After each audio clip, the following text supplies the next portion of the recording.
In this example, we're going to be graphing a transformed exponential function. Here we have f of x is equal to 3 times 2 raised to the x plus 4 power minus 6. So the very first thing that we're going to do here is identify what is our parent function, or mother function as I prefer, and what are the transformations associated with it. Now keep in mind, transformations, H, S, R, V, stand for horizontal shift, stretch or shrink, reflection, and vertical shift. Horizontal we identify based on something added or subtracted from the x variable. And I do see that we have one of those in this case. We have an x plus 4. That'll be our horizontal shift. The plus 4 indicates that we're actually moving in the opposite direction. We'll be going left 4 units. So that's going to be subtract 4 from x values. We'll observe that in just a moment as well. Stretching and shrinking comes from multiplication, and I see that we have one instance of multiplication, and it is this 3 being multiplied onto the base of our exponential. Now because this is happening not directly to x, that's how we identify it as being vertical. So this will be vertical times 3. So that'll be multiply 3 by each of your y values. A reflection is seen from a multiplication by a negative number. The only negative that's present up here is this subtraction, and so that doesn't count as a reflection. Rather, the subtraction counts as the last of our transformations, which is a vertical shift. That vertical shift will be down by 6. So we are going to subtract 6 from y values. Now, that lends itself very nicely to what is the only thing up here that was not accounted for with a transformation. And that would be the exponential that we see. We already see that the base is 2. We see that the exponent is x plus 4. That is a transformed exponent. So we can use a mother function of y equals 2 raised to the x power in order for us to make this possible. So if we go with the techniques that I have been encouraging you to go with, then we'll create ourselves a nice big table of values. We are done with our horizontal transformations after we do the x plus 4. And 2 being raised to that power is exactly where we see the mother function take place. So mother function is 2 raised to a power. We grab the 2 raised to the power. These on over will be y values, and these on over this way will all be x values. So referring back to what we came up with in our previous video, normally what we like to do is we like to use the x values of -1, 0, and +1. And for the sake of what we're doing here, let's throw in our horizontal asymptote as well.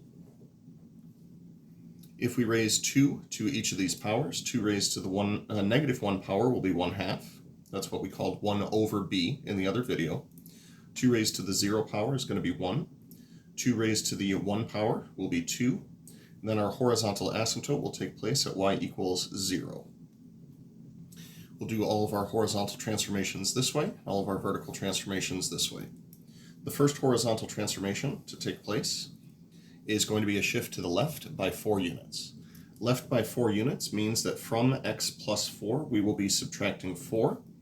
And if we take x plus 4 and we subtract 4, that'll leave us with x plus 4 minus 4. Plus 4 and the minus 4 cancel each other out. We're left with just x values. Subtracting 4 from each of these values, we'll get -1 minus 4, 0 minus 4, and 1 minus 4. That is -5, -4, and -3 respectively. Horizontal asymptotes are not changed by horizontal transformations. If you have a horizontal line and you shift it horizontally, that doesn't change where the line is, since it's going to extend infinitely in both directions. Now, for vertical transformations, first one we account for is a multiplication by 3. So times 3.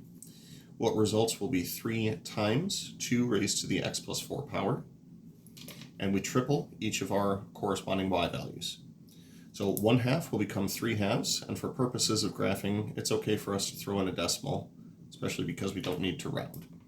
1 times 3 will be 3, 2 times 3 will be 6, and 0 times 3 will remain as 0. Finally, last vertical transformation to do is down by 6. So we will be subtracting 6 from each of these y values. what will result is 3 times 2 raised to the x plus 4 power minus 6. So we do 1.5 minus 6, or 3 halves minus 6. Feel free to grab a common denominator for those, or leaving it as a decimal. You can either call it negative 9 halves or negative 4.5. 3 minus 6 will become negative 3.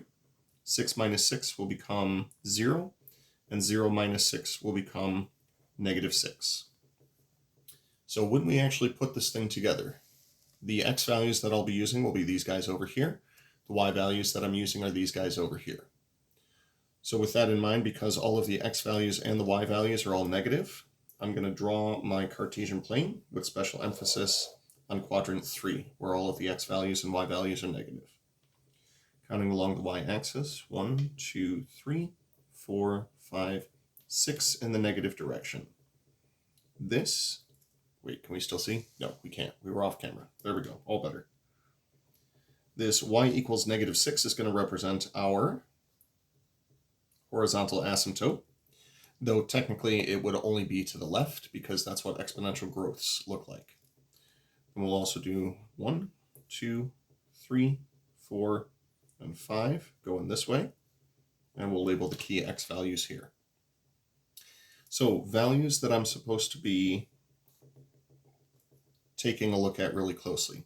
Our first point is going to be at negative 5, comma negative 4.5. So negative 5 and then negative 4.5 would be halfway in between these two. So we'll put it right about here. Looks good. Negative 5, negative 4.5.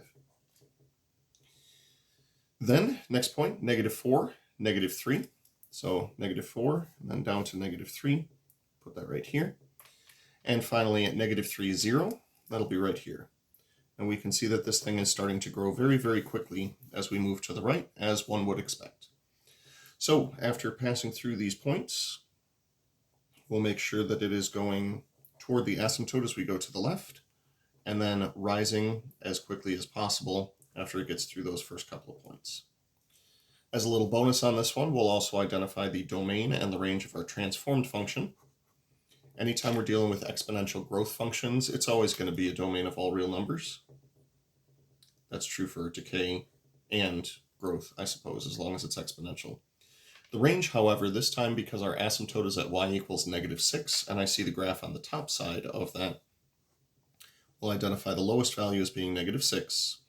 We will fail to include the negative 6 because it is an asymptote, which means we approach but we don't touch, and then it keeps on going up forever after that, which is why the upper bound we'll put as positive infinity.